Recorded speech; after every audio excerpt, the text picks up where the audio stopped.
Ya estamos en vivo por YouTube. Bueno, continuamos, queridos estudiantes, con el módulo 3, negociación, administración y resolución de conflictos. Estos 10 días tenemos la unidad temática 2, que está con referencia a todo lo referido, valga la redundancia, a teoría del conflicto y su resolución. Y lo más importante, las características de la negociación para la resolución de un conflicto. Estos elementos son muy importantes para la formación de un administrador, ¿verdad? En el proceso laboral, en el proceso de desarrollo de la profesión, se van a encontrar ustedes con distintas situaciones, tanto desde el punto de vista de la administración como dentro del mismo ámbito del trabajo, sin ejercer o sin ser precisamente la cabeza administrativa. Es decir, depende si somos gerentes o si somos dependientes. En ambos casos nos vamos a encontrar siempre con este tipo de problemáticas. ¿Qué es lo que vamos a ver ahora? Son 6 puntos, básicamente desglosados. Bueno, en realidad 8, pero yo los he resumido en estos 6. El conflicto y sus tipos de conflicto. El conflicto organizacional, que es el que nos interesa a nosotros. ¿Cómo administramos el conflicto desde el punto de vista de la administración de empresas? Y si tenemos las capacidades para administrar el conflicto, también tenemos que tener las capacidades, las habilidades para la negociación. Entender qué es la negociación y los tipos de negociación. Para ello es también importante comprender quién es él o la negociadora o el negociador. ¿Qué características reúne? ¿Cuáles son las condiciones? Asimismo, tener en cuenta las variables que hacen a un negociador o al proceso de negociación. ¿Cuáles son las herramientas que se utilizan? Hay un texto que les he compartido que es en la parte conceptual muy bueno. Ojalá lo puedan leer. Obviamente no es para el examen, pero es para complementar su formación sobre todo lo referido a la teoría del conflicto. Hay otro texto también donde marca todas las bases y características de la negociación. Son 2 textitos muy buenos. Yo les pediría que por favor los puedan revisar, leanlos, aprendan más de ahí, que más adelante les va a servir muchísimo para desarrollar los siguientes módulos. Entonces empezamos con el conflicto. ¿Y qué es la teoría del conflicto? Básicamente es una lucha o disputa por intereses, principalmente. ¿Ya? La teoría del conflicto, si bien existe desde hace mucho tiempo, es la sociología dentro de las ciencias sociales como disciplina.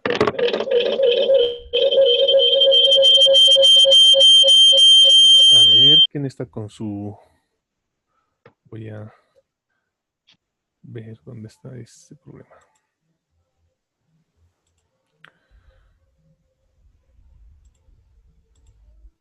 Ahora sí. Ya les decía que desde la sociología, como disciplina, aborda la teoría del conflicto de manera mucho más amplia y la define como algo inherente a la sociedad, a una organización, donde cada individuo o cada actor de la sociedad siempre busca maximizar o alcanzar sus beneficios. El conflicto en el contexto social, ayer, hoy y por lo menos mientras exista sociedad, siempre va a ser inevitable, pero al mismo tiempo contribuye al cambio social, político y a las revoluciones.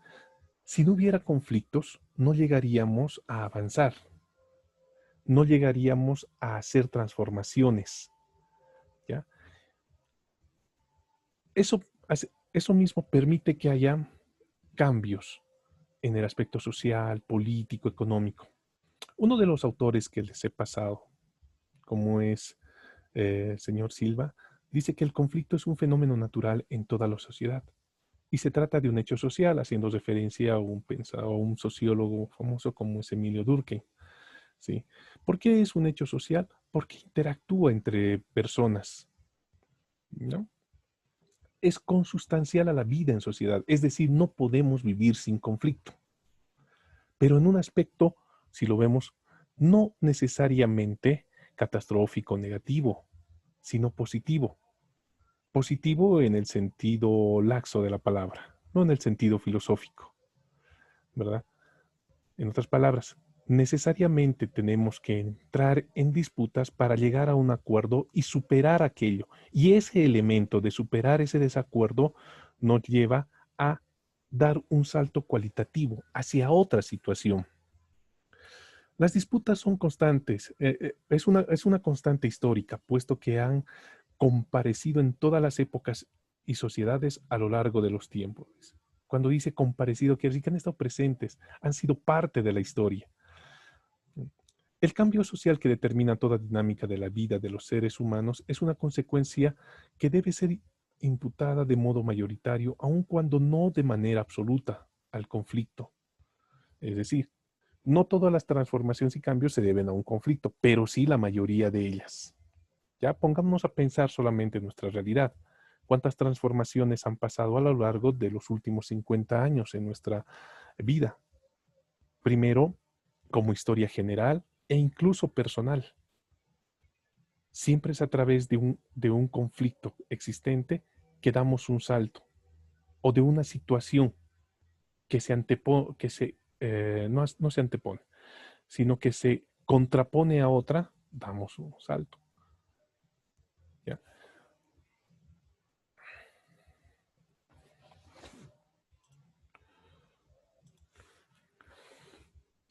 La teoría del conflicto se puede entender, ahora sí vamos al concepto de la teoría del conflicto. La teoría del conflicto se puede entender como, dos puntos, el dominio de uno sobre otro en la sociedad. Es decir, el querer anteponer nuestros intereses o los intereses de unos sobre los otros para ejercer dominio.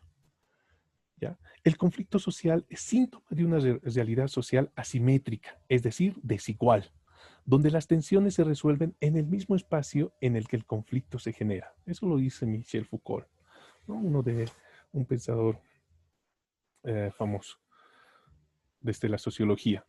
¿Ya? Ahora, desde las ciencias sociales se aprecian varias corrientes y ahí he puesto un resumen del cuadrito. ¿Mm? ¿Qué dice? Eh, Uno de ellos es, por ejemplo, desde el psicoanálisis, conflicto entre el deseo y la prohibición. El proceso resultante siempre va a ser o la represión o la defensa. Es la lucha por el deber, nos dirá Sigmund Freud. Desde las ciencias naturales, Charles Darwin dice, el conflicto entre el sujeto y el medio, la lucha por existir, es decir, la diferenciación, la adaptación, cómo me adecuo a mi medio ambiente, cómo me enfrento a las situaciones naturales en las que vivo. ¿Me adapto o perezco? Es la lucha por existir. Y la más importante, donde se centra la mayoría de las teorías del conflicto, la de Carlos Marx, conflicto entre clases sociales, que es la lucha por la igualdad. Quien dice que es la estratificación social, las jerarquías y la comparación social son las que llevan en la sociedad actual a las distintas disputas por el poder a través de una lucha de clases. Finalmente, desde el punto de vista educativo, Jean Piaget dice que el conflicto en la toma de decisiones experienciales es la lucha por el ser. ¿Quién soy? ¿Cómo me ubico? ¿Dónde estoy? ¿No es cierto? Básicamente, son los elementos básicos para comprender la teoría del conflicto. Sigamos. Les decía, ¿no? Los tipos de concepto. El principal o sí, uno de los conceptos más importantes utilizados en teoría del conflicto es el concepto de conflicto social, perdón por la redundancia. ¿Qué es el conflicto social? Les decía, tiene sus orígenes en las teorías de Carlos Marx. Dos, dos elementos básicos acá. Son las contradicciones de clase que producen en el sistema capitalista entre burguesía y el proletariado y la búsqueda del poder de una clase sobre la otra. Es decir, el control de la riqueza. ¿Quién se hace de la riqueza? Y esa es la búsqueda de igualdad. Básicamente esto está en dos textos. Uno que es el más famoso y conocido, el Manifiesto del Partido Comunista de 1848, y uno de 1862, sí, el 18 Brumario, de Luis Bonaparte, ambos escritos por Carlos Marx. ¿Ya? Ahora, este concepto de conflicto social, que si bien tiene sus orígenes en el marxismo europeo, fue desarrollado principalmente en Norteamérica con el funcionalismo, enfatizando que estos conflictos que estamos hablando entre clases sociales, ¿sí? Tiende a ser ¿qué? Tiende a ser primero competencia para ganar espacios y poder que se traducen en el cambio social. Es una especie de avanzar un poco más hacia allá. ¿Ya? ¿A qué me voy? Si bien el conflicto social nace o aparece o tiene su origen en la concepción marxista, ¿sí? En la lucha de clases, la escuela norteamericana del funcionalismo dice que esa lucha de clases es lo que permite el cambio social, no necesariamente la transformación social que dice el marxismo. ¿Qué quiere decir? Esa competencia, esa lucha por ganar espacios hace que permita que haya ciertas transformaciones en los grupos sociales. Les voy a dar un par de ejemplos, ¿no? El funcionalismo norteamericano habla, por ejemplo, o traduce esto del cambio social en algunos elementos como, por ejemplo, el cambio de estatus social. Y en el campo de la administración, por ejemplo, el empleado que se esfuerza o el profesional que se esfuerza entra en contradicción con el jefe. ¿Para qué? Para alcanzar esa posición o entre diferentes negocios, entre diferentes empresas, para alcanzar un estatus diferente. Y ese momento se convierte en una especie de cambio y transformación social. En términos macros o en términos generales, ¿sí? ¿Cómo se diferencia esto? Por ejemplo, uh, una revolución social, ¿sí? Esa competencia por alcanzar el poder, pero para imponer, no para imponer, para demostrar las ideas sobre la gestión de Estado, por ejemplo. Puede terminar en las urnas o puede terminar en una revuelta social. En cualquiera de los dos escenarios va a haber una transformación, un cambio, dando paso a algo nuevo. Según Marx, el conflicto es inherente a toda organización social, siendo el conflicto inevitable y más bien deseable en la medida en que asegura el movimiento y el cambio. Eso es muy importante. Eso es parte de la dialéctica, del pensamiento dialéctico, ¿no? La lucha de contrarios, la unidad de contrarios, ¿sí? Dos fuerzas que se oponen terminan generando algo nuevo, ¿no? A eso se refiere. El movimiento siempre es, más que necesario, siempre es...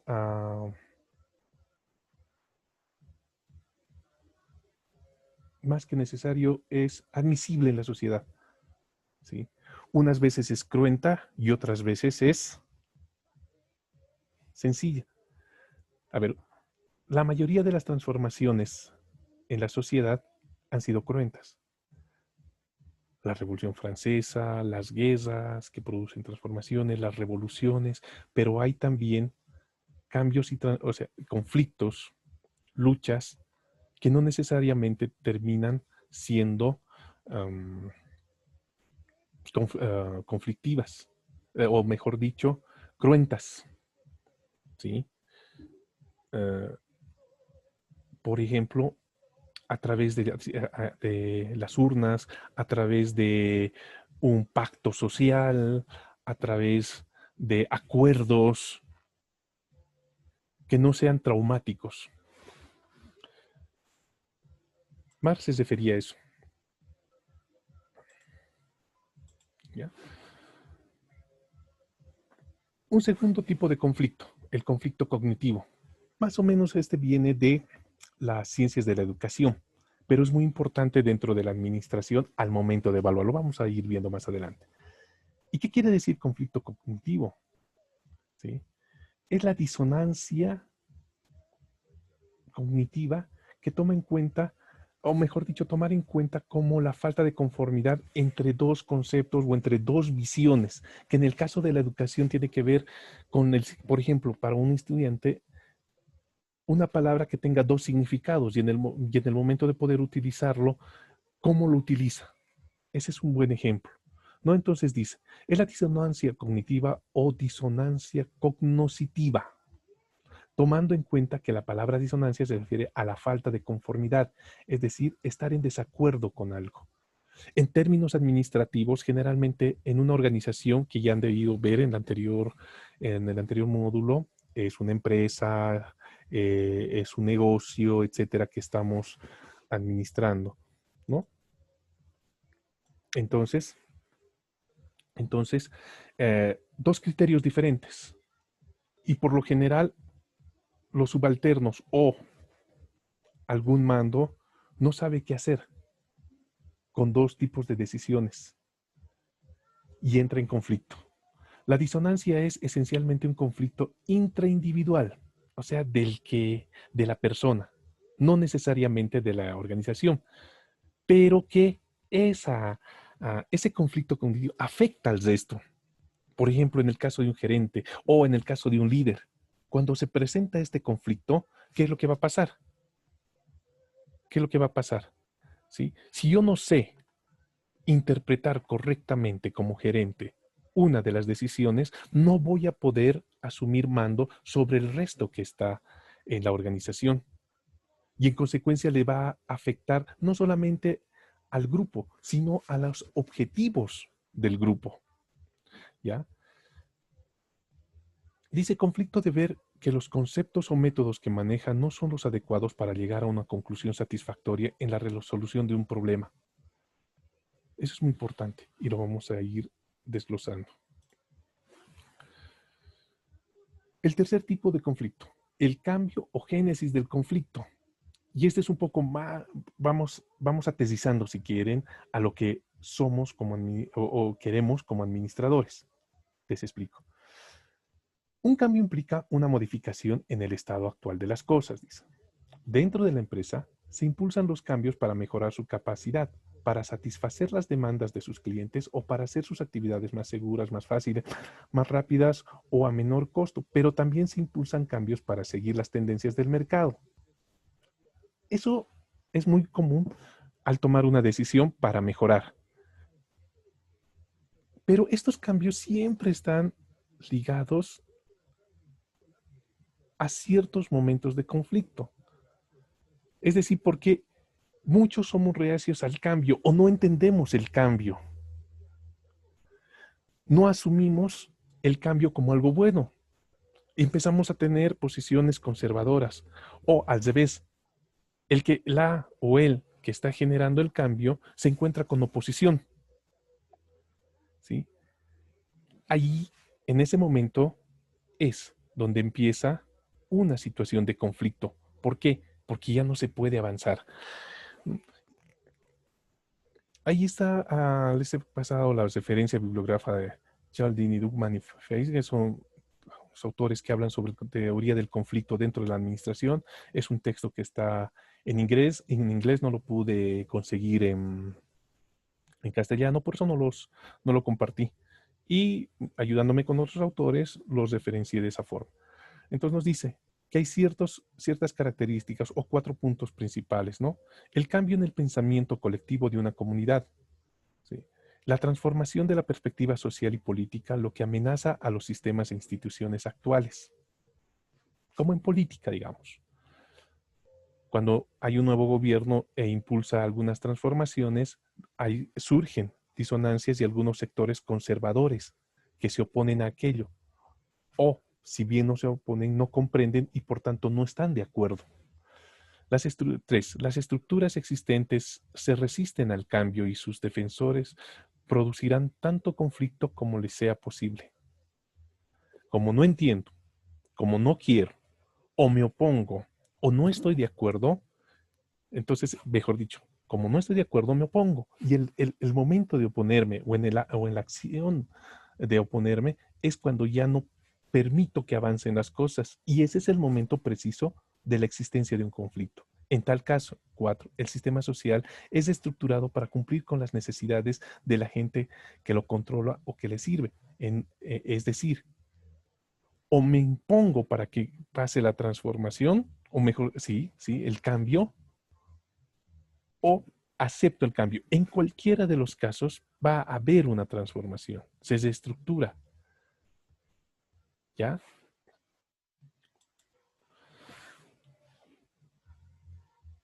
Más para nosotros, y seguimos. El conflicto organizacional. Hay un esquemita que no lo he podido, no está incluido en el texto, pero quiero que lo tengan como referencia ustedes en esta diapositiva, ¿ya? Es un esquemita súper sencillo, bonito, que dice: el conflicto de organización es cuando se asume una conducta o un conjunto de acciones propiciadas por un individuo o el grupo que, ahí está lo importante, impacta en el desempeño de la organización. Cuando este cambio incluye posiciones que se contraponen a lo establecido y cuyo resultado impacta en el desempeño organizacional y afecta al estado actual de las cosas, lo que les decía. Ahora, dentro del conflicto organizacional también hay otras características que influyen en ello. Por ejemplo, incompatibilidad de objetivos. La visión y misión de mi institución dice A y B, pero yo quiero ir por este lado. O llega un nuevo gerente y desconoce aquello. O los subalternos, o los que son parte en diferentes niveles de decisión, no comprenden la misión y la visión de la empresa. La sobreposición de la autoridad, hablando de, por ejemplo, de los líderes dictatoriales. Si la institución tiene metas y objetivos definidos, pero por el capricho de una persona se sobrepasa eso con tal de querer o creer que se va a llegar a un objetivo diferente, causa también, o mejor dicho, llegar al objetivo sin tomar en cuenta lo que está planificado. Es un caso muy común. También es un punto de conflicto. La interdependencia de tareas, es decir, reducir todo al papeleo, reducir todo a la burocracia. La incompatibilidad de sistemas de evaluación y recompensa, ¿ya? Escasez de recursos. O sea, si no tengo los insumos, no pago a tiempo, no pagamos a tiempo salarios, el material de escritorio que a veces parece tan sencillo, suele hacer que los procesos se retrasen, etcétera. Y finalmente, inconsistencias de estatus. Es decir, el nivel de jerarquías no siempre están acordes con lo que señala los fines, objetivos y las metas de la organización.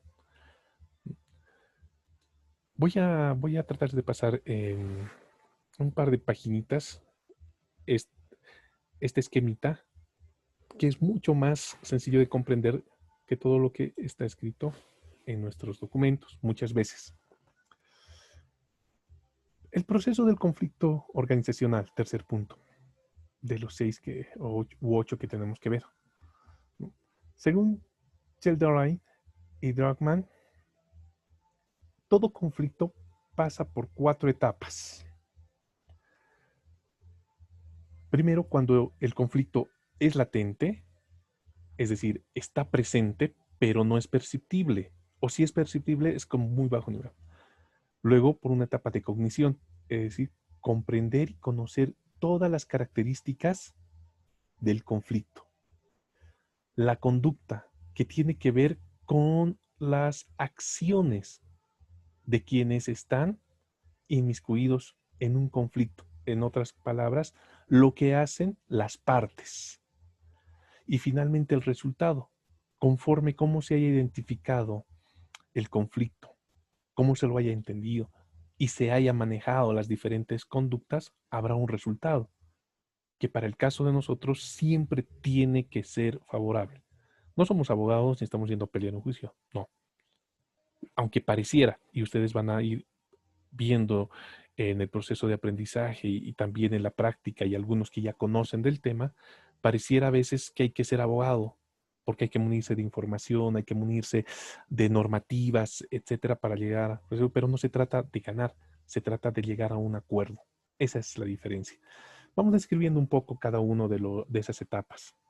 La etapa 1 tiene que ver con el conflicto latente, dice, porque hay ahí 3 características y lo van a ver ahí, está en el documento, quienes han revisado, está con sus iniciales en inglés, que parece medio complejo. No lo he querido tocar porque ya es un documento que estaba aprobado desde la anterior gestión por la dirección académica.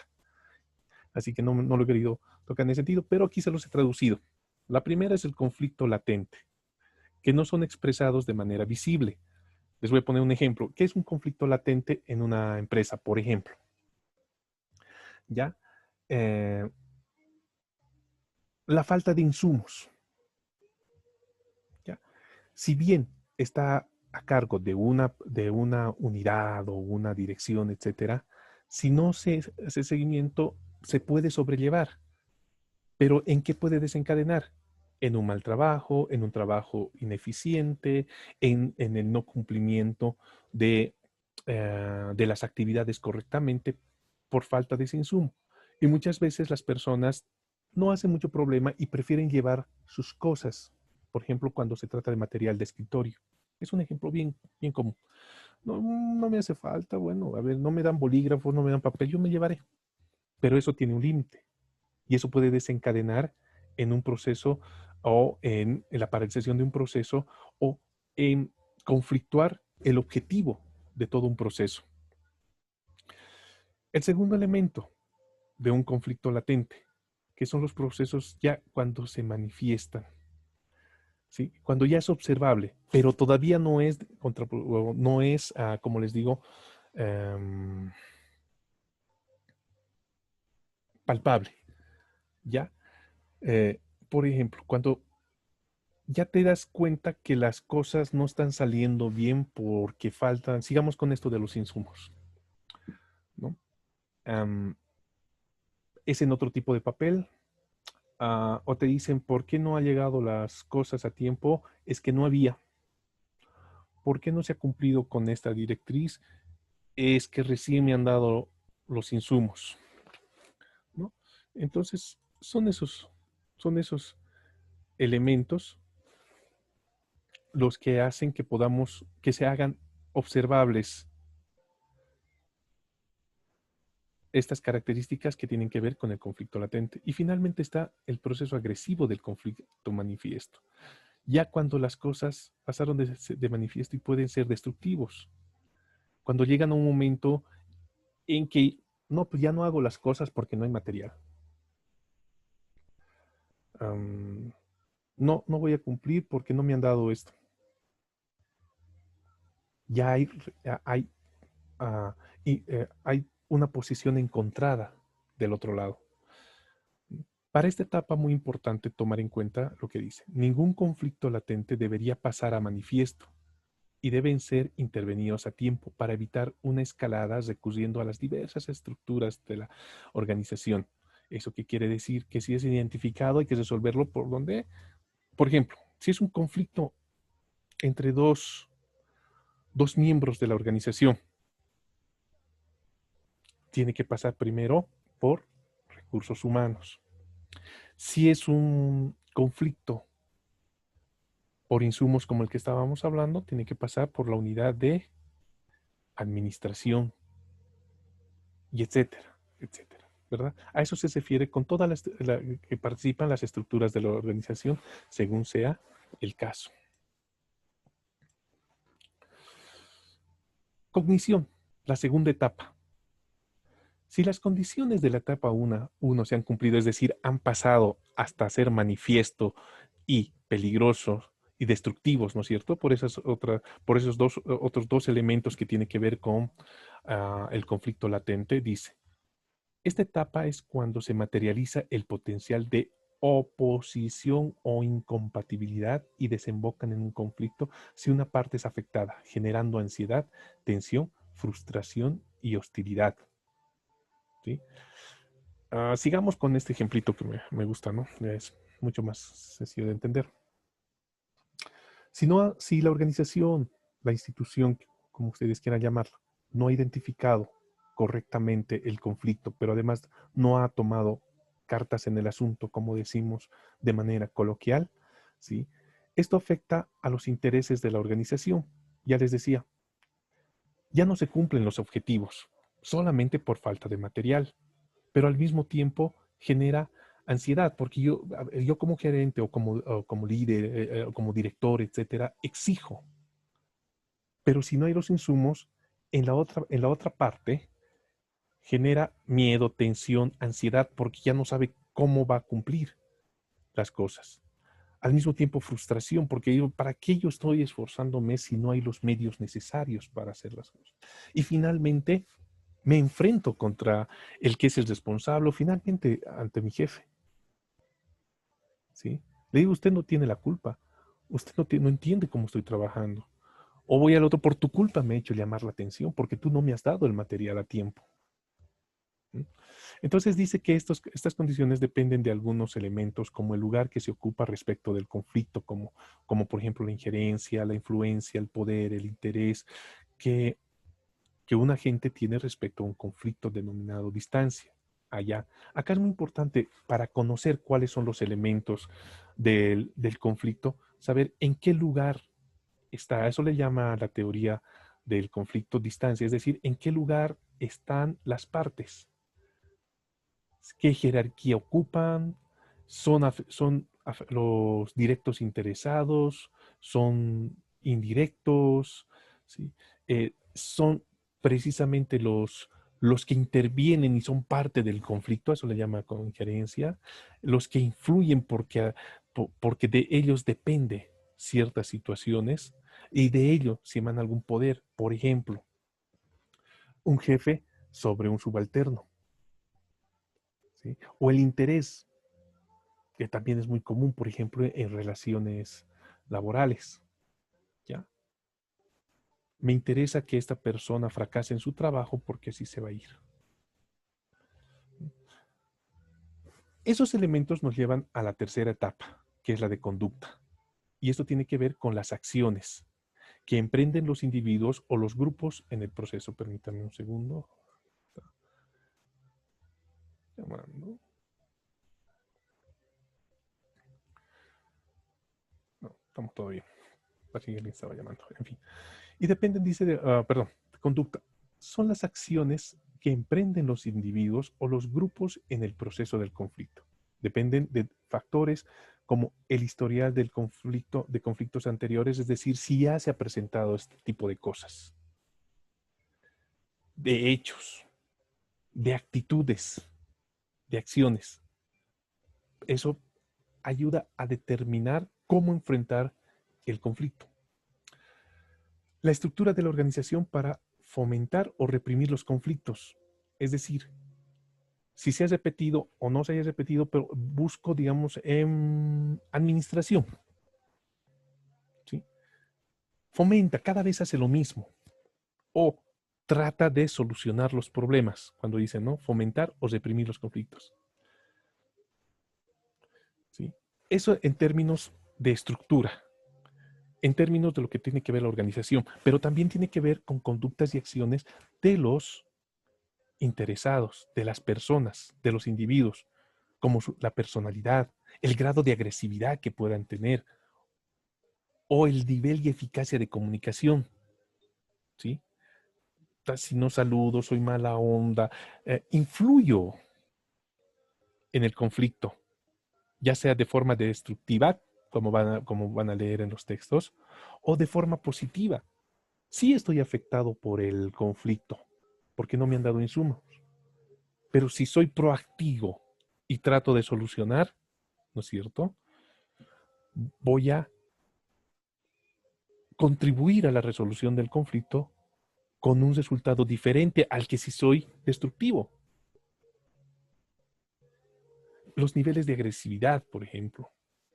O si no comunico, no tengo buenas relaciones con las personas. Si no puedo contestar a veces ni siquiera el saludo o no me llevo con una otra persona bien o no le hablo o simplemente no hablo, no comunico de los problemas que existan, esa mi actitud se convierte definitivamente en una, en una acción que va a ir en contra de los objetivos, intereses, primero del colectivo y luego de la organización. Y dice que, ¿no? Y tenemos que en esta parte hay 5 grupos de conducta que intervienen en esta etapa, en diferentes grados y formas. Los vamos a ir analizando de a poquito. ¿Ya? Competencia. Cuando una persona impone sus propios intereses al tratar de convencer al otro que su conclusión es correcta y que la otra está equivocada, o trata de que alguien acepte la culpa de un problema. Acá lo importante es que yo gane y para ello lo más fácil es que los demás pierdan. En otras palabras, este es bien sencillo de vender. A ver, dicen, no importa quién pise, pero voy a alcanzar la cima. O lavarse las manos, echar la culpa al otro. ¿Sí? La cosa es yo quedar bien. ¿Sí? Entonces, es comprender el conflicto dentro de la administración como un elemento negativo. El segundo grupo de conductas, colaboración o cooperación. La vamos a poner más o menos en una especie de situación positiva. Dice, cuando se busca el beneficio mutuo, ejemplo, la elaboración de un plan para que todas las partes que intervengan alcancen sus metas u objetivos. Es decir, en lugar de enfrentarme, en lugar de echar la culpa al resto, trato de buscar la solución, conectándome con el resto, buscando alguna alternativa de solución, ¿sí? Entro en cooperación, coopero con el resto de personas. ¿Ya? La tercera, que es la evasión. También existen de esas personas, desde la estructura hasta las individuales, a las que no les importa nada, las que muestran desinterés, ignoran el conflicto, lo evitan. Y es más, evitan hasta las personas con las que no están de acuerdo. O sea, no me vale si dice eso y está. Además, no me cae. Y como no me cae, no voy a hacer las cosas. Si es personal, si es, si es organizacional, no importa que falte. La cosa es que esté aquí, espero mi salario o espero que las cosas lleguen. La decisión. Anteponer los intereses propios frente a los demás para dejar el conflicto. Con tal de no hacerme de mala sangre con nadie, sí, ya, yo tenía la culpa y listo, se acabó. ¿Estamos bien? ¿Felices? Listo.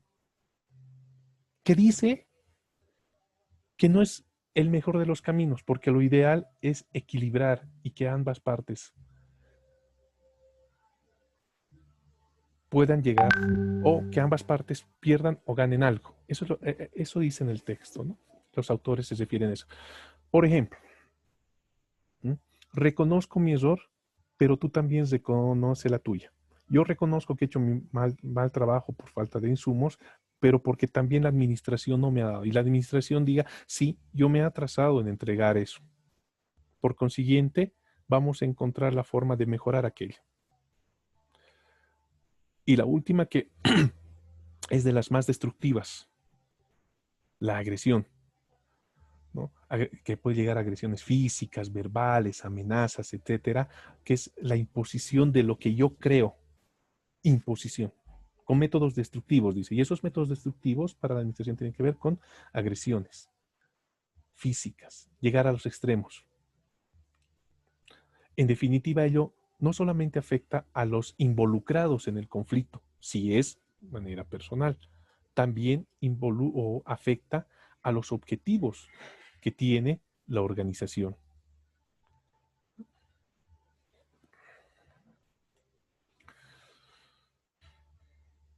Con esta clasificación de actitudes, pasamos a la última etapa, que son los resultados, ¿no? Hemos identificado el conflicto y sus tres fases de conflicto, ¿no ve? El latente, donde todavía no está reconocido, el que ya podemos percibir qué está pasando, y el destructivo, cuando ya las cosas pasan a mayores, si vale el término. Y el no identificar, y si no se identifica eso, llegamos recién al segundo.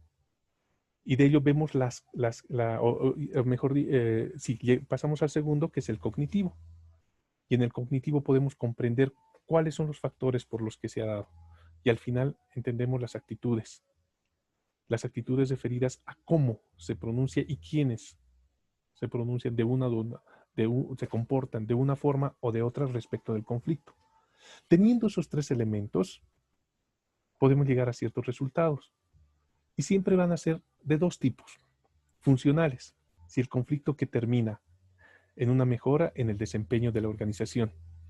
Como les decía, ya no importa si es destructivo o no, pero vamos a mejorarlas.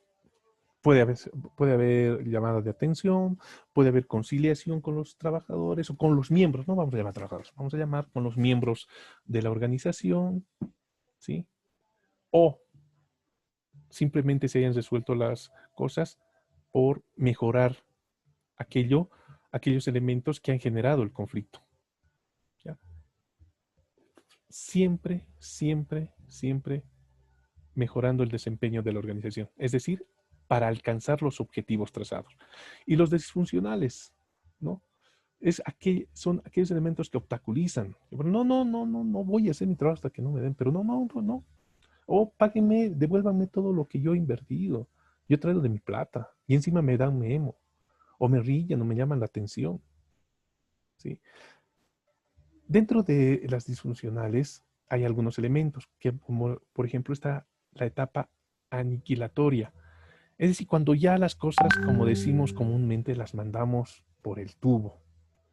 O sea, me voy o que se vaya esta persona o no la soporto, etcétera, ¿no? Y no es funcional. No es funcional, ¿por qué? Porque no contribuye al desempeño de la organización, porque la entrampa, ¿sí?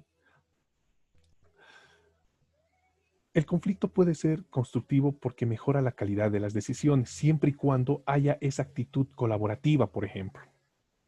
Esa actitud de cooperación con llegar a la resolución. Los conflictos son disfuncionales cuando tienden a ser destructivos y con efectos negativos como comunicación ineficiente, es decir, si nadie cede, no le hablas a los otros o no entiende lo que está pasando. Todos estos elementos contribuyen a lo que llamamos un ambiente poco propicio para trabajar. Las y los que ya tienen experiencia laboral y pueden entender perfectamente esto cuando se habla del ambiente laboral. Es bueno, no, hay un mal ambiente. ¿Por qué? Porque hay un conflicto. No quieren hablar, las personas están calladas o te miran feo, ¿no? Otro que es negativo es la subordinación de los intereses de la organización a las de las personas en conflicto. O sea, no se avanza mientras no solucionemos ese conflicto. Si fuera, digamos, en un conflicto de tipo laboral con respecto a la cancelación de algunos beneficios, me estoy inventando, ¿ya? No avanza esto porque estas personas nos han bloqueado ciertas cosas o nos han antepuesto un memorial donde nos están prohibiendo seguir trabajando o que las oficinas no se abran. ¿Me entienden? Ahí hay subordinación de los intereses de la organización a los de las personas en conflicto. Reducción de la cohesión del grupo. Empieza a haber desconfianzas, ya no hay unidad, pero unidad no solamente en el término amical o del amiguismo, sino del equipo para llevar adelante las cosas. Insatisfacción laboral. Reitero, eso es no sé, ya no quiero ir a trabajar, estoy buscando dónde irme, no está bien, no me gusta. Mucho problema, mucho conflicto, no me gusta. Dentro de todos estos elementos tenemos ahora cómo los administradores, valga la redundancia, administramos el conflicto. ¿Ya? Hemos visto primero hemos visto los conceptos, las definiciones, las formas como se presentan, cómo se debe analizar un conflicto, en otras palabras, cómo nos enfrentamos al conflicto y ahora cómo lo administramos. No todavía lo solucionamos. ¿Sí? Dice que la administración del conflicto es un conjunto de actividades organizadas para su resolución. No necesariamente está ligada a su desaparición, sino también a los resultados positivos en los que se puede derivar. En otras palabras, como decían los autores primigenios que hemos leído o hemos estudiado, ¿sí? Es inherente a la sociedad del conflicto. No desaparece, pero sí se pueden atenuar. ¿Ya? Ahí les presento 3 esquemas que están en sus textos, como identidad, ¿no? Primero, una forma de administrar el conflicto es a través de la resolución, que tiene que ver con eliminarlo, neutralizarlo y encauzarlo, ¿no? O el esquema de retroalimentación, que quiere decir que es el de input-output, que también viene de la sociología política y sobre todo de las ciencias políticas, ¿ya? Es identificar la demanda, en otras palabras, o identificar el conflicto, con qué elementos y recursos lo voy a tratar, lo dimensiono dentro de la organización, es decir, dónde está afectando más o qué problemas está generando dentro del problema. ¿Para qué? Para ver su solución, es decir, con qué medios. Ahí en el subconjunto que dice administración del conjunto del conflicto, es tomar en cuenta eso. Dónde está, de cómo ha surgido, quiénes son los responsables, cómo voy a enfrentar y le damos la salida. Ese es el esquemita de retroalimentación. Y el último, que es el de identificación y resolución, que tiene que ver primero con identificar el conflicto, las causas, los elementos, el por qué ha pasado, para llegar a una segunda etapa que es la planeación de la intervención, que lo vamos a ver más adelante. Es decir, ¿qué voy a hacer? ¿Cómo lo voy a hacer? ¿Con qué medios lo voy a hacer? Y a partir de esos elementos básicos, intervengo. ¿Sí? A través de la negociación, a través de medidas, qué sé yo, punitivas, etcétera. Pero ya he intervenido el conflicto. Y a partir de ello, mido los resultados. Positivos, negativos, han servido, no han servido, la próxima vez no van a ser de esta forma, etcétera. ¿No? Y dentro del esquema de identificar el conflicto, tenemos que tener siempre en cuenta, que cuando ya se generó el conflicto, desemboca en una conducta. Generalmente eso es lo que pasa. Del estado de latencia pasa al estado observable y al destructivo. Y eso genera conductas que son fácilmente no fácilmente, pero uno de los métodos es la observación, ¿no? Como los que ya hemos visto, ¿no? Que sea evasivo, que le importa, no le interesa, o no habla del tema, eh, no coordina con los otros miembros de la organización. Existe competencia, es decir, por el más común, echar la culpa al otro para hacerlo quedar mal al otro y el quedar bien, imponer lo que yo digo es así y se acabó. La agresión, vamos a ir por los insultos, por tu culpa, que tú no sabes trabajar, etcétera, sin llegar al extremo de la física. Cuando baja la productividad, es decir, no se están cumpliendo los objetivos de uno u otro sector de la organización, o unidades, o componentes de la organización. Ya no existe compromiso con el trabajo, compromiso con los objetivos planteados, ¿sí? Baja la cohesión del sentido de grupo, ¿sí? Como dice ahí, ¿no? Las dificultades en el trabajo en equipo. Es decir, deja de existir cooperación, deja de existir la parte de cada uno. Si bien puede seguir funcionando, ya no en la misma medida en que con la que requiere la organización. Existen algunas herramientas para utilizarlos, aplicarlas para identificar los conflictos, como el análisis del desempeño, el análisis de la rotación, es decir, si se está de acuerdo o no, la asistencia, ¿sí? O algunas encuestas de satisfacción. Es decir, muchas organizaciones, instituciones, aplican cada cierto tiempo algunos formularios que traten de recabar información sobre si se está de acuerdo con el trabajo que hace, qué está fallando, etcétera. Y es uno de los más comunes principalmente para evitar llegar a situaciones destructivas. Planear la intervención, que es del último esquemita que hemos visto. ¿Cómo se planea la intervención? Primero, identificación y sus resultados reales o potenciales, es decir, a dónde podemos llegar. ¿Cuál va a ser el resultado final? No importa si es bueno o malo, ¿sí? ¿Y qué grado de posibilidad? A eso se refiere con la potencialidad. De posibilidad es que se llegue a ese resultado. La identificación de la etapa en la que se encuentra el proceso de conflicto,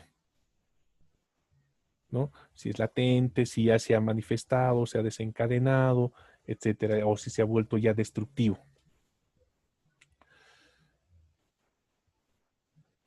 Análisis de los resultados de intervenciones pasadas y presentes, lo que más antes decíamos, ¿no? Es decir, si es que ya ha habido situaciones parecidas, cómo se ha logrado resolver, primero como experiencia, y luego si en la misma situación se ha presentado anteriormente. Definir la utilidad de los conflictos o su satisfacción en el desempeño de la organización.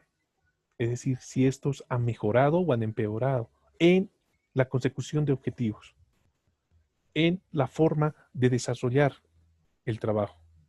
Establecer los objetivos y estrategias.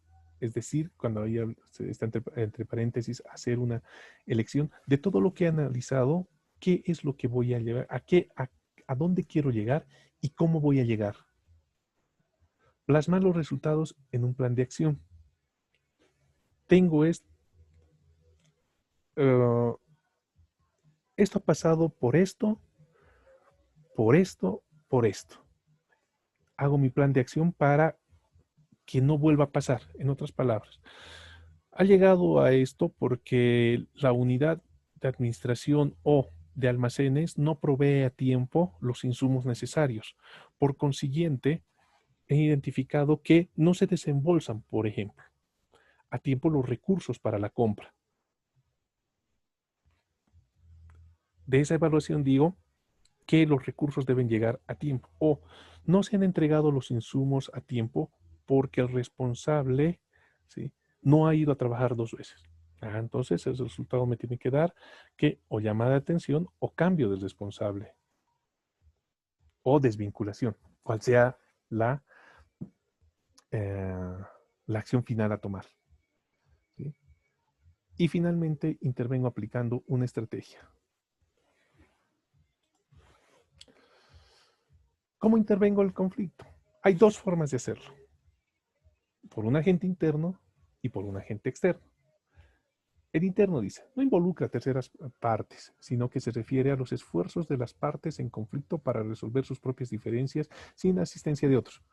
El caso común que estamos hablando, esto de los insumos, en una unidad productiva o en cualquier organización, ¿sí? El agente externo implica la intervención de mediadores, árbitros, conciliadores o algún otro tipo de agente inmerso en actividades de solución de los problemas. Cuando ya el conflicto es laboral, por ejemplo, por tema salarial. Entonces, cuando ya ni recursos humanos ni la unidad financiera ha llegado a un acuerdo, eso puede determinar que sea un abogado laboral por medio, o mejor dicho, llevado a una instancia superior como es el Ministerio de Trabajo. Es algo común, ¿sí? En ese caso será tanto los abogados de las partes como el Ministerio de Trabajo a través de los personeros, los responsables, etcétera, qué sé yo, quienes terminen resolviendo el problema, no importa bueno o malo. ¿Ya? Seguimos con la administración del conflicto. Ahora, ¿quién tiene que solucionar esto? El agente solucionador. El principal, a veces el único, nos dice la teoría. El único interesado en que un conflicto llegue a su resolución, ya sea por voluntad propia o por delegación. Puede ser una de las partes en conflicto, pero es también común que sea la tercera persona interesada en el logro de un objetivo. Volvemos a la organización, ¿no? Ya yo soy el culpable de que los insumos no estén a tiempo o los medios para realizar una tarea, ¿sí? Y genero un problema para todos. Y si yo no pongo de mi parte, esto no se va a solucionar. Y al revés, la otra parte, si no dice, bueno, yo en su momento no he pedido o no he hecho los pedidos necesarios o no he hecho los requerimientos debidos, ¿no? No se va a solucionar.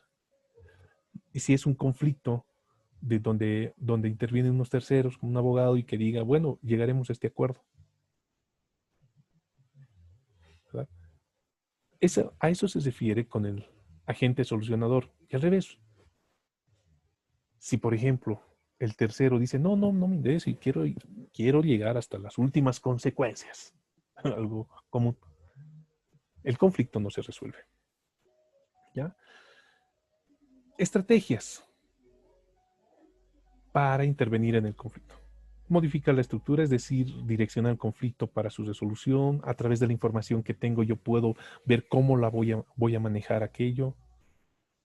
Estrategias de poder. Acá tiene que ver mucho con los objetivos que persiga la organización. Se aplica cuando se carece de autoridad directa. Estrategias del paso a paso es otra estrategia. Es decir, acumulando victorias, ¿sí? En un careo, por ejemplo. ¿Pero por qué has hecho esto? No, porque no es... O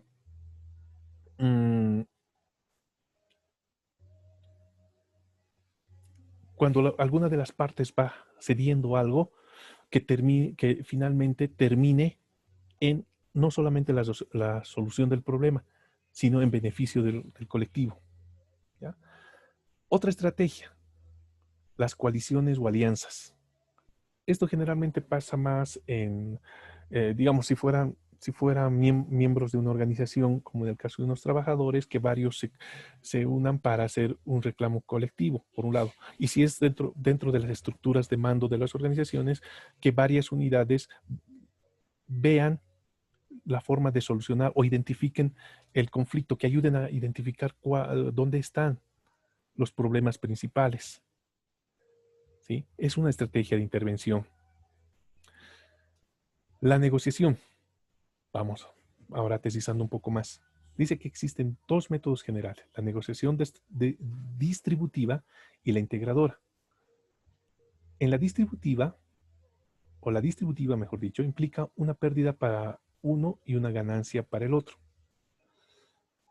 La integradora busca llegar a acuerdos que impliquen una ganancia y pérdida compartidas, pero que desencadenen acciones que coadyuven al logro de un objetivo común. ¿Ya? En ambos casos, vuelvo a reiterar, lo que se busca siempre es que contribuyan a los objetivos y a la búsqueda de logros de todos dentro de la organización y en definitiva de la organización. Finalmente está medir los resultados, que se refiere al proceso de seguimiento, edición, análisis de la intervención del conflicto. Principalmente los administradores son y tienen que ser peritos en esto. ¿Sí? ¿Cómo ha surgido el conflicto? ¿Cuáles han sido los medios, mecanismos para su identificación? ¿Qué se ha hecho? ¿Cómo se retroalimenta eso? ¿Sirvió? ¿Fue bueno? ¿Sí? Y dependiendo del tipo, la intensidad y la importancia del conflicto es que esta medición se lleva a cabo. Es decir, si fue muy dura para la organización, fue la alza, o qué nivel de importancia llegó a tener y que ese nivel, en qué medida ha afectado a la organización. Entonces, esos resultados, ¿no?, siempre tienen que ser evaluados para comprobar la eficacia de la intervención aplicada. Y en definitiva debería siempre desembocar en algo positivo, en algo beneficioso, si vale el término. Lo voy a poner entre comillas, eso de beneficioso, ¿verdad? La imagen es donde ahí eso lo cuente. Si hemos hecho una buena administración del conflicto, el resultado será satisfactorio. Es decir, para ambas partes o para todas las partes. Que eso es lo que se tiene que buscar. No siempre pasa eso, ¿no? Pero tiene que ver mucho con eso. Entonces entramos. Para que eso llegue a buen puerto, como dicen muchos, por usar algunos términos, entramos a lo que es la negociación. ¡Wow! Entonces tengo todos los elementos que identifican un conflicto. De qué manera se desencadenan, cómo afectan a las personas, a los integrantes y en definitiva a la organización. ¿Sí? Y encuentro que la mayoría de las veces es entre partes y tengo que negociar algo. Y dice que es un proceso interactivo a través del cual dos partes en conflicto buscan superar sus diferencias de opinión y defender intereses en forma directa para lograr una solución satisfactoria. Muy importante este concepto, queridos amigos y amigas, ¿sí? Estudiantes.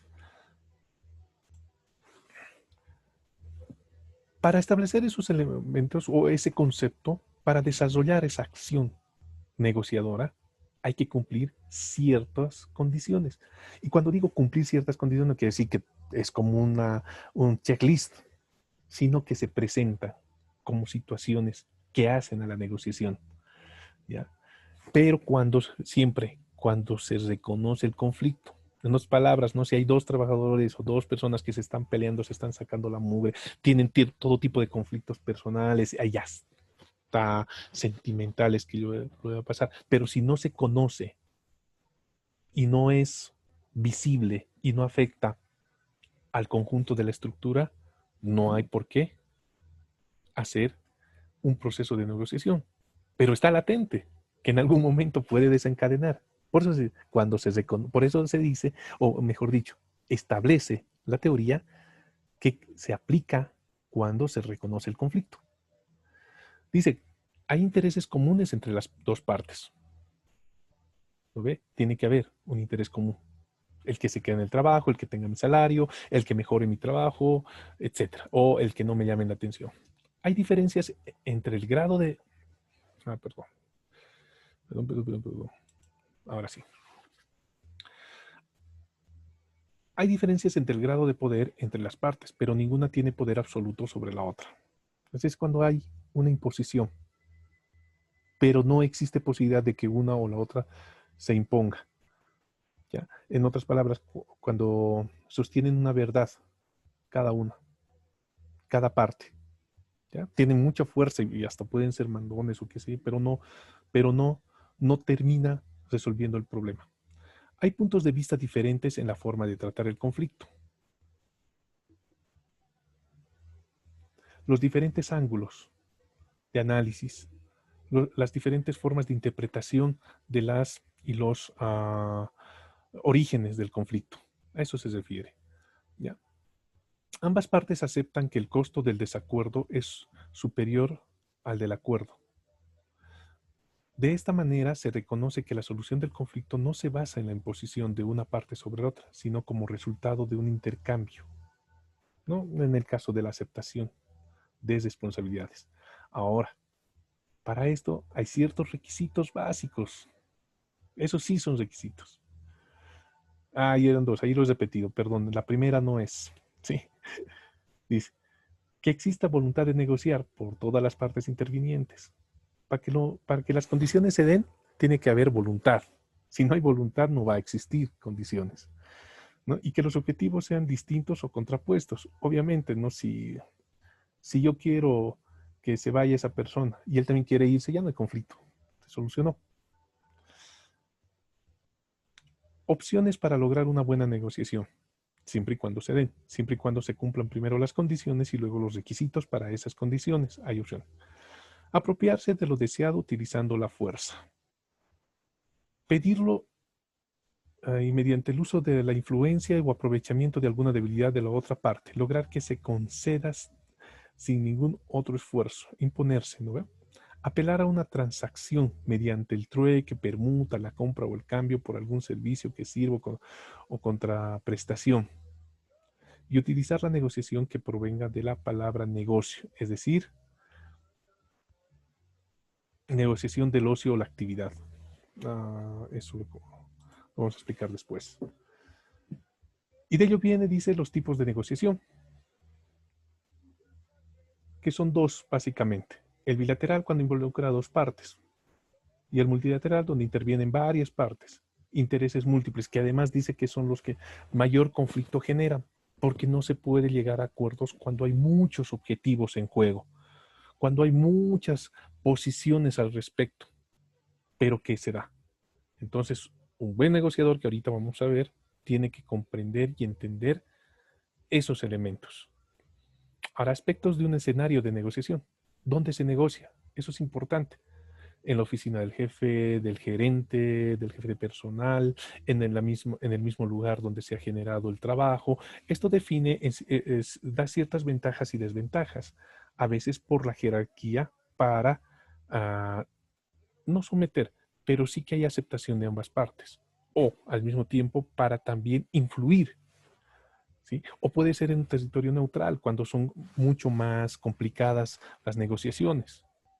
Por ejemplo, en conflictos políticos se, se aprecia mucho, mucho este tema de dónde se debe negociar, como en el último conflicto educativo que estamos viviendo, ¿no? Una parte decidió hacerlo en una unidad educativa dependiente de la Iglesia Católica.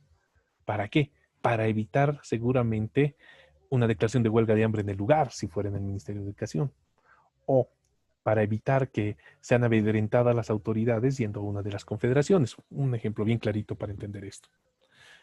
El enfoque de la negociación que hay que tener en cuenta, ¿no? Que puede ser, y es el más común, dice la teoría, donde uno gana todo y el otro pierde todo. Esta forma de negociar deja a la parte perdedora sumamente insatisfecha y deteriorada. Dicen que desde la administración de la empresa esta es la más ortodoxa, porque tiene que ver con el beneficio final que se va a sacar. ¿Ya? El acuerdo no es duradero. Los negociadores se consideraban como enemigos entre sí. Generalmente esto pasa en los escenarios comerciales.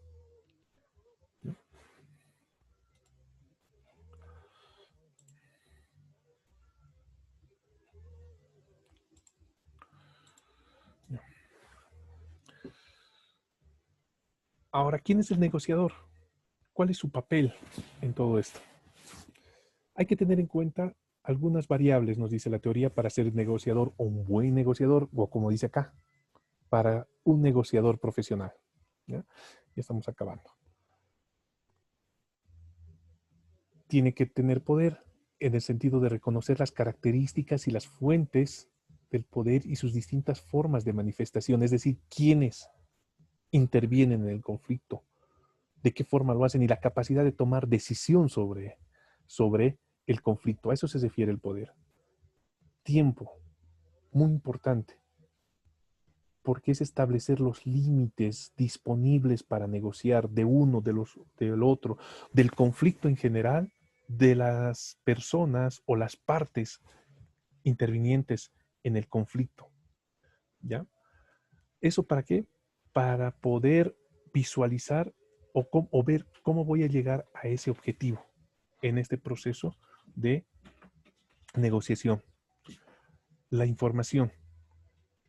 La información es muy importante porque eso para un buen negociador, y cuando estamos hablando de administración,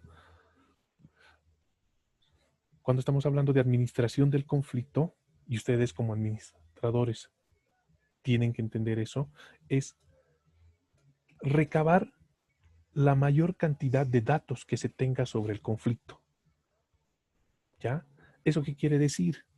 Entre más información tengo, mayor posibilidad de enfrentar el problema y también mayor mi posibilidad de llegar a una resolución satisfactoria o por lo menos, o no, si bien no, perdón, satisfactoria o ventajosa.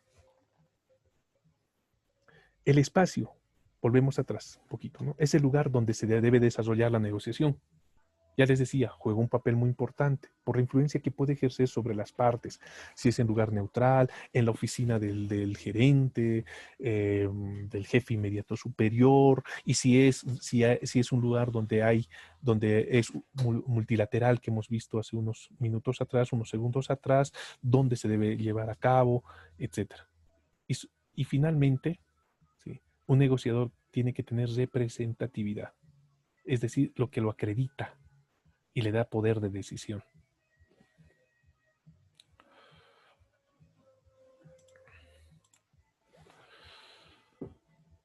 Algunas herramientas del negociador.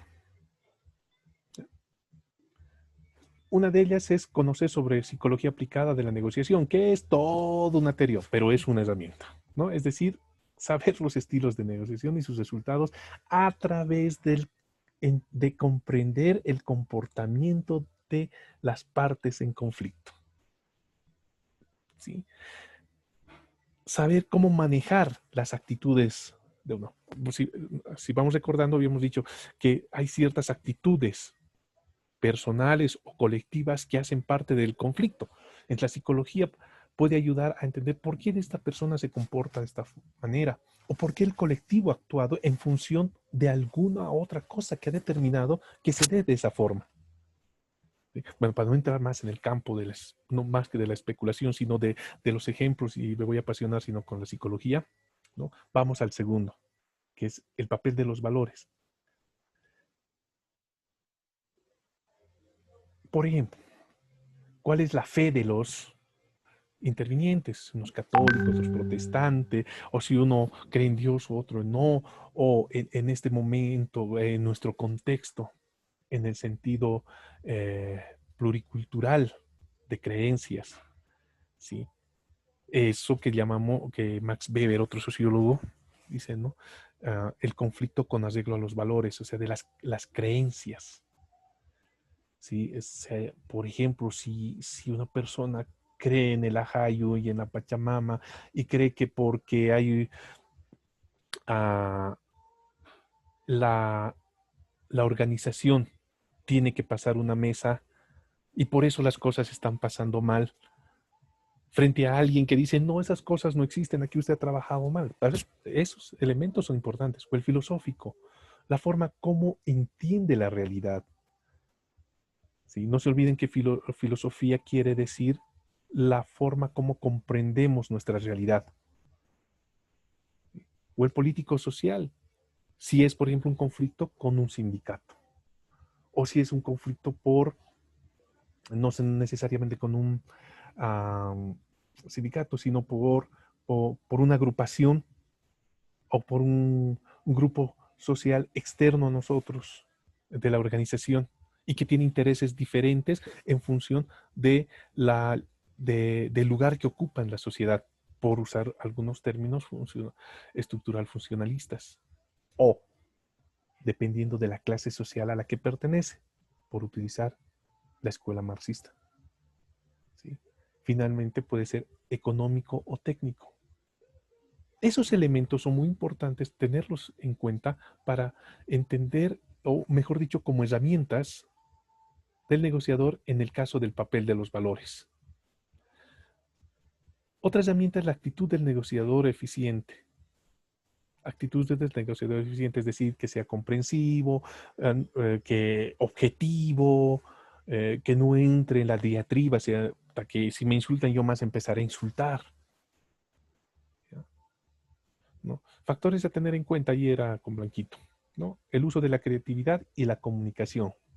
Cuando me refiero a la creatividad, no solamente es porque pongas en el conflicto algunos ejemplos buenos o malos, acudir hasta a gráficas, a elementos simbólicos o, sí, mejor es ese otro término, ¿no? Gráficos de la situación, etcétera, para hacer llevadero, en otras palabras, la negociación y la comunicación. Obvio que sí, ¿verdad? Una negociadora o un negociador que no exprese correctamente los criterios, las ideas, o no transmita de manera elocuente los elementos, los factores o los resultados o sí, los elementos que hagan al conflicto y cómo solucionar el problema, no sirve de mucho, no sirve de mucho. Y finalmente tenemos las herramientas del negociador, que están inextenso en su... Seguimos, mejor dicho, con las herramientas del negociador, que están inextenso en su documento, ¿no? Los temas que debe preparar un negociador, ahí está la definición de la estrategia, armar o planear la estrategia, ejecutar o explorar, es decir, cómo se ha dado, de qué forma se ha dado, cesar o proseguir con el conflicto. El perfil ético del negociador, ¿no? Igual que para cualquier cosa.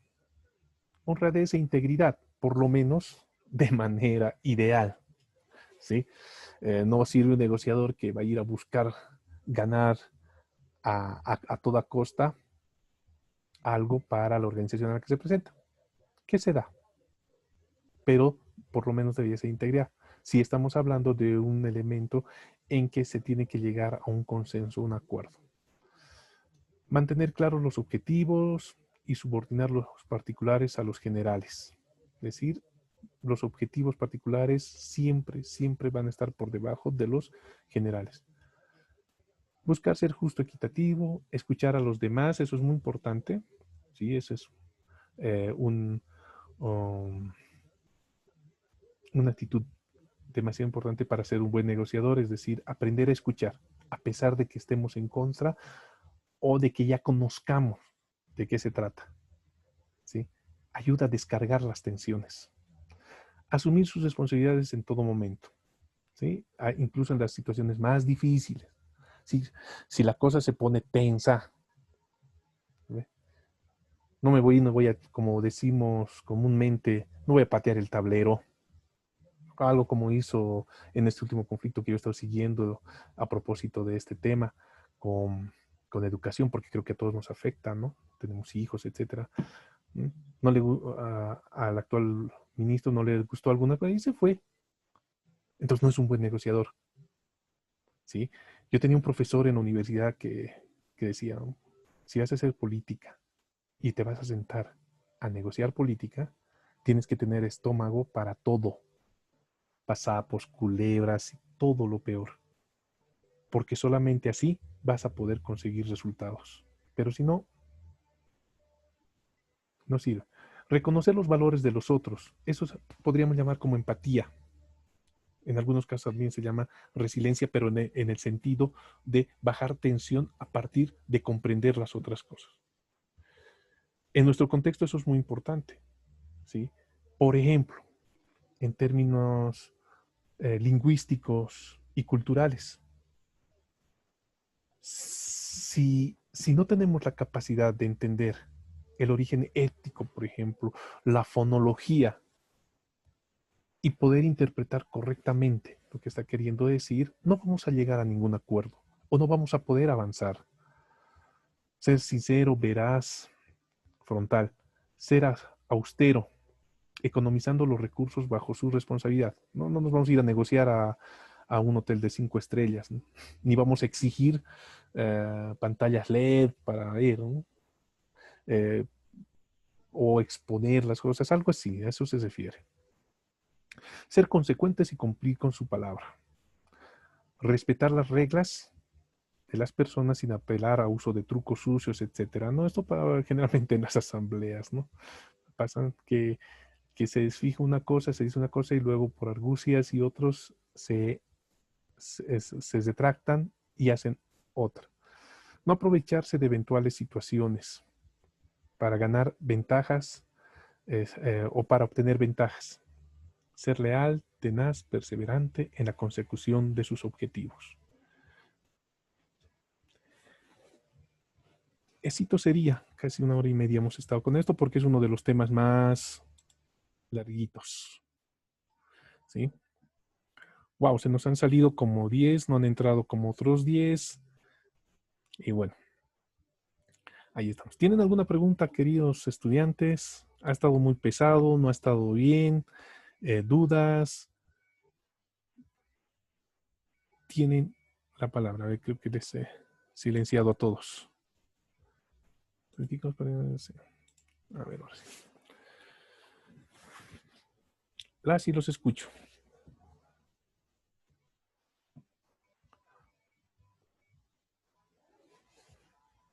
Hola.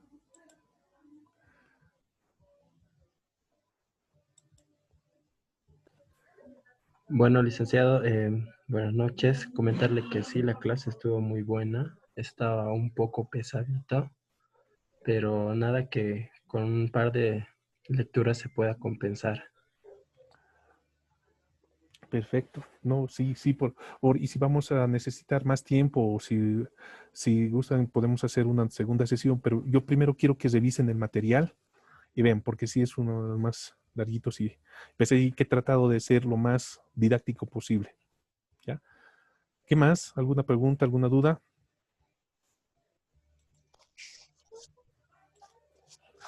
Licenciado, muy buenas noches. ¿Cómo está Gina? A ver, Gina, Una consulta, dígame. ¿sabe? Yo por el tema de conexión del Wi-Fi, que está un poco pesado por esto de que todos toman clases, Sí. se me ha lenteado y hay partes que se han entrecortado, incluso se ha salido de la sesión, entonces quería consultarle si esta sesión va a estar la grabación subida en plataforma. Sí, va a estar en la plataforma como en todas las ocasiones y también va a estar en el canal de YouTube. Así que de todos modos igual la voy a subir. ¿Sí? Apenas acabemos esto, una hora más o menos se va a archivar en YouTube. Y estamos grabando. Inmediatamente la voy a subir. Bueno, licenciado, muchas gracias, buenas noches. No tiene por qué, Gina.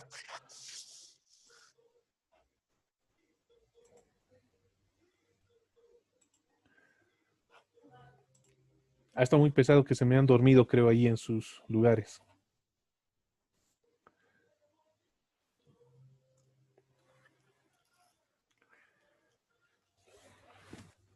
Licenciado, buenas noches. Le habla Elvis.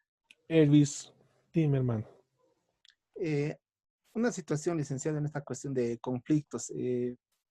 Suponiendo de que se arregle el conflicto entre dos partes, Ya. ¿qué pasa cuando vuelven al mismo conflicto?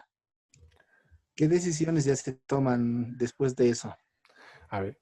Primero, entonces, no se ha resuelto el conflicto, ha sido imposición. Y había una parte en la que decíamos, ¿no es cierto? Es cuando se imponen una de las partes, el conflicto perdura.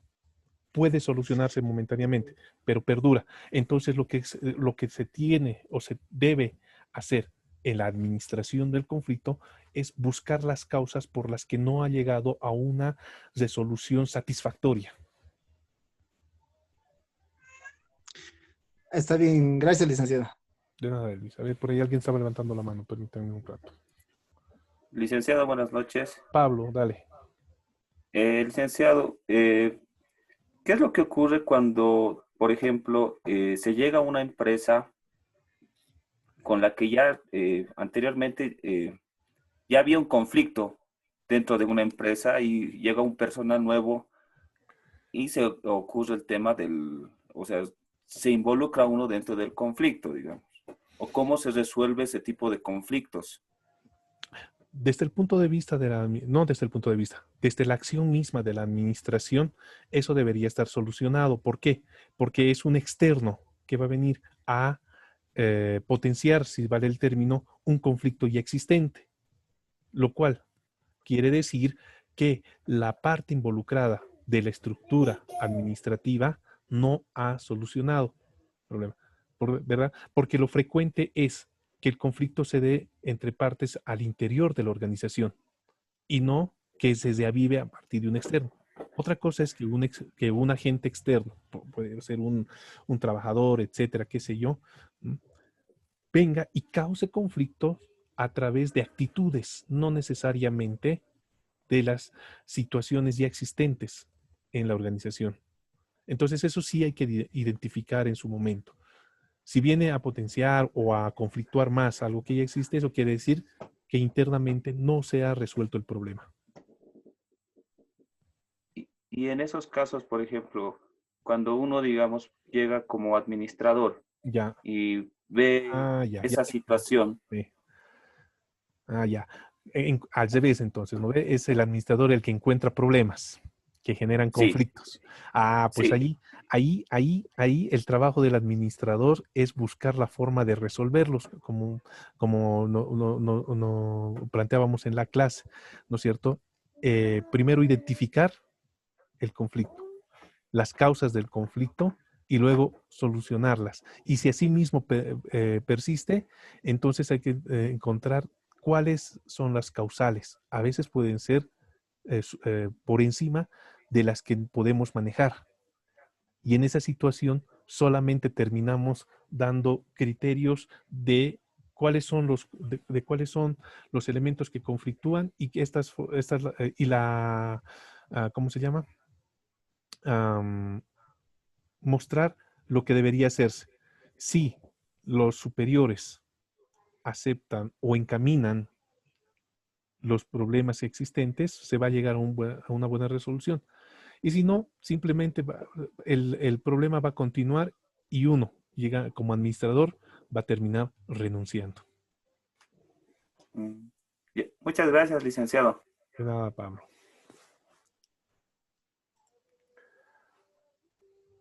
¿Alguien más? Ángel, está levantando la mano y luego Mari Ramírez, así en ese orden. Y luego, sí, Mari Ramírez. Ángel, tiene la palabra. Buenas noches, licenciado. Pues agradecerle por la magnífica exposición que nos dio. Y bueno, mi consulta era la siguiente. Cuando existe en una empresa el bullying que se le hace a una persona, Ya. ¿cómo se solucionaría ese aspecto, ¿no? ¿Cómo sería ganado por el administrador en este caso? Ya, ahí sí es, no es complejo el tema, pero sí es muy, muy buena la pregunta. A ver, en realidad no existe bullying, ¿no? En el trabajo existe acoso de todo tipo y tiene otro nombre. El bullying solamente se da en educación, porque es entre iguales. En un ambiente laboral tiene otro nombre, pero lo vamos a traducir como si fuera un acoso. Es decir, todos molestan a un trabajador o uno solo lo abusa, le da más trabajo, etcétera. Hay que identificar primero de dónde viene ello, ¿sí? ¿Qué tal si el mismo administrador es el que lo hace? O si son entre iguales, entre iguales, por ejemplo, entre trabajadores, o entre profesionales de una misma unidad. Ya puede ser de contabilidad o puede ser de, no sé, me invento. ¿Sí? Identificar por qué se da eso y primero identificar cómo se da y qué consecuencias trae. Ahí creo que el tema de la psicología aporta muchísimo, porque siempre hay uno o dos personas en estos casos, y eso lo dice la teoría y los estudios que se han hecho, que son los que promueven y el resto sigue. Si la necesidad dice de separar, hay que separar, ¿ya? Pero lo que no hay que permitir es que eso afecte al colectivo. Y porque, la víctima, ¿qué va a pasar? No trabaja bien, se queja constantemente y termina dejándote un vacío. Y aunque digas, te vas tú, hay 100 por detrás, cuando ya tienes una persona que hace un determinado trabajo, es muy difícil que seas reemplazado, no imposible, reemplazado de forma inmediata porque detiene tus procesos, detiene tus objetivos al logro. Entonces ahí las unidades de recursos humanos son los que tienen que trabajar y las unidades de recursos humanos siempre dependen del administrador, ¿verdad?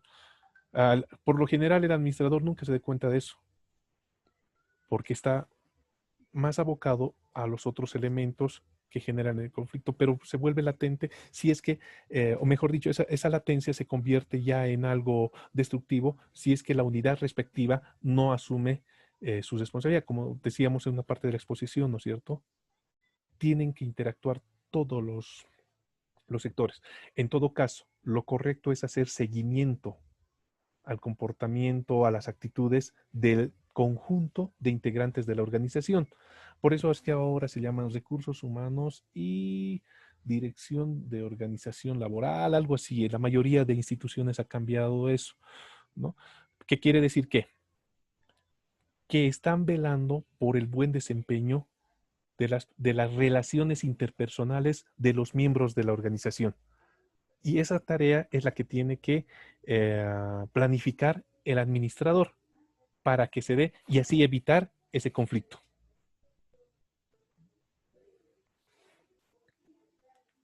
Ok, gracias, licenciado. ¿Quién más? A ver, aquí me han pedido, no me acuerdo.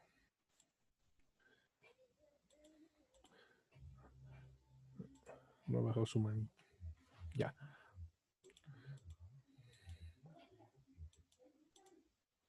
André, me estás pidiendo, había una persona, pero lo ha dejado de levantar su mano.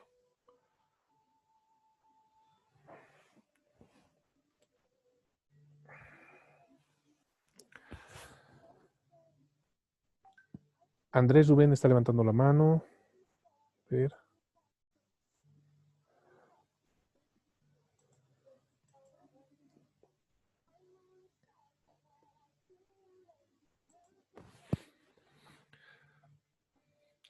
El Bueno, licenciado Ángel estaba primero, sí, pero pero creo que sí, se ha lo ido. dejó ahí. Sí, se ha ido.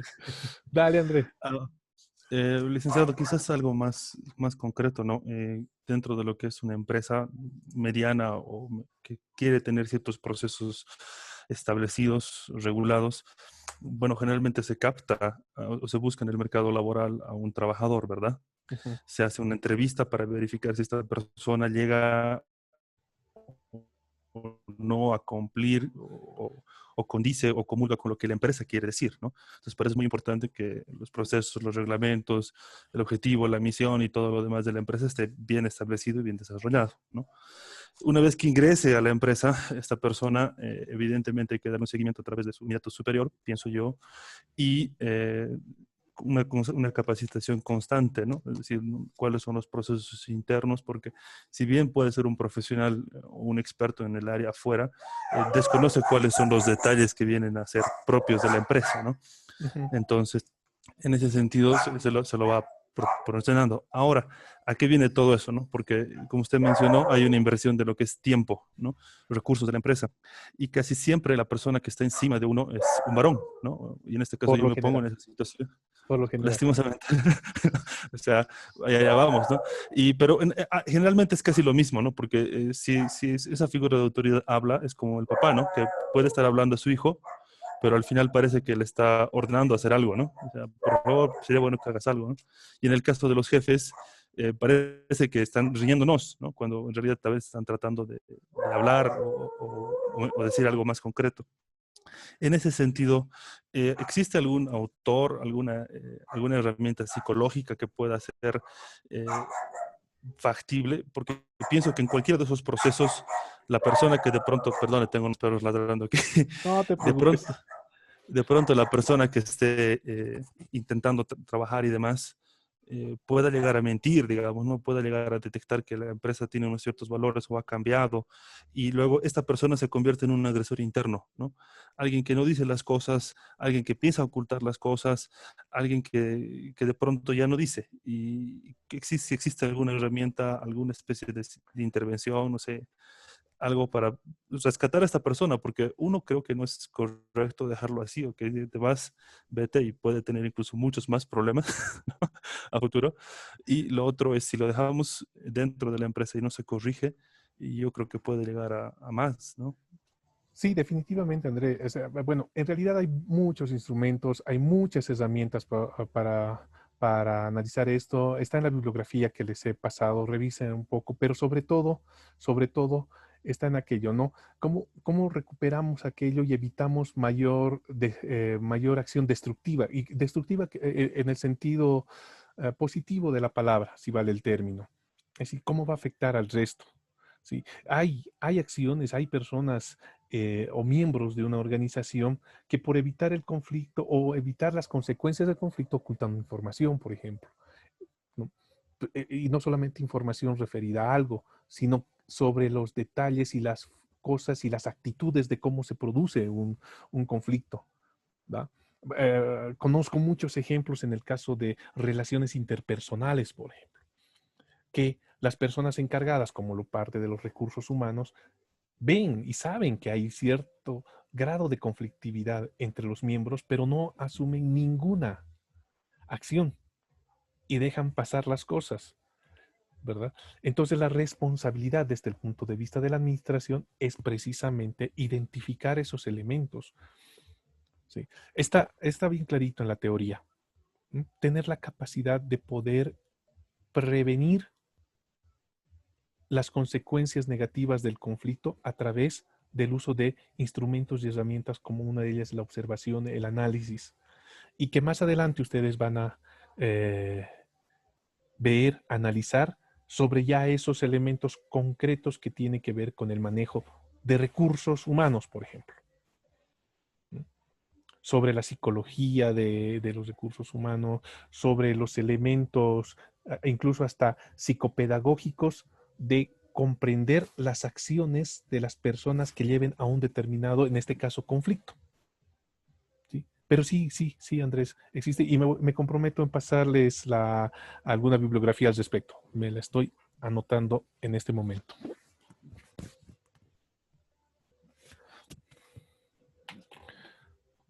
Y a ver.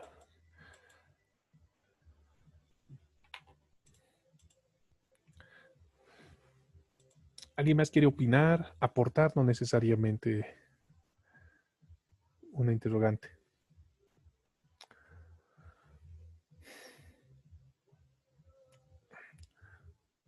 Bueno, si no hay nada más, los dejo descansar. Ha sido una sesión larita. Tenemos más de 2 horas con la clase. Yo de verdad les agradezco su participación. Hemos tenido muy buena participación. El video va a estar hasta mañana máximo, ya en la plataforma, al igual que la presentación. ¿No? Pablo, ¿estás levantando la mano o se te ha ido la mano? Pablo, No, Licen. Estaba levantando la mano. Licen, una consulta sobre el control de conocimiento. Sí. ¿Va a ser referido solamente al documento que se subió a la plataforma, la UTI-2, o también va a incluir lo que es... No, es control de conocimiento. Eso quiere decir que es una actividad con referencia a los materiales bibliográficos. Al igual que la otra vez, pero la otra vez era para leer un artículo y una partecita, eran pocas páginas. Ahora, sí, les adelanto que va a ser sobre un solo autor. Y es uno que me gusta muchísimo, que habla sobre la teoría del conflicto desde la administración y no solamente desde la sociología o las ciencias sociales. Y ya tengo en mente qué capítulo va a ser, que es bien poquito. Sobre eso va a ser.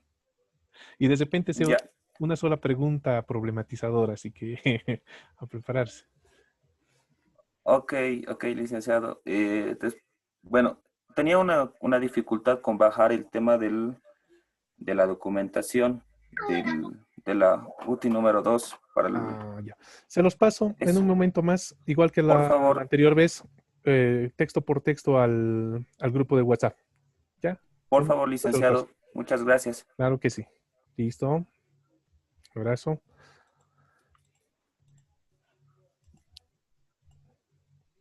Bueno, nadie más. Ok, queridos estudiantes, de verdad les agradezco mucho su tiempo. He tratado de que sea sábado porque precisamente los viernes, justo viernes anda bien saturado el internet, pero todos estamos con este problema de las clases virtuales. Espero que haya sido productivo, espero que haya aprovechamiento, espero su retroalimentación, sus preguntas, dudas en el transcurso de estos días. ¿Ya? Para cualquier cosa estamos ahí. Si necesitamos hacer una nueva sesión por videoconferencia, ahí estamos prestos. ¿Sí?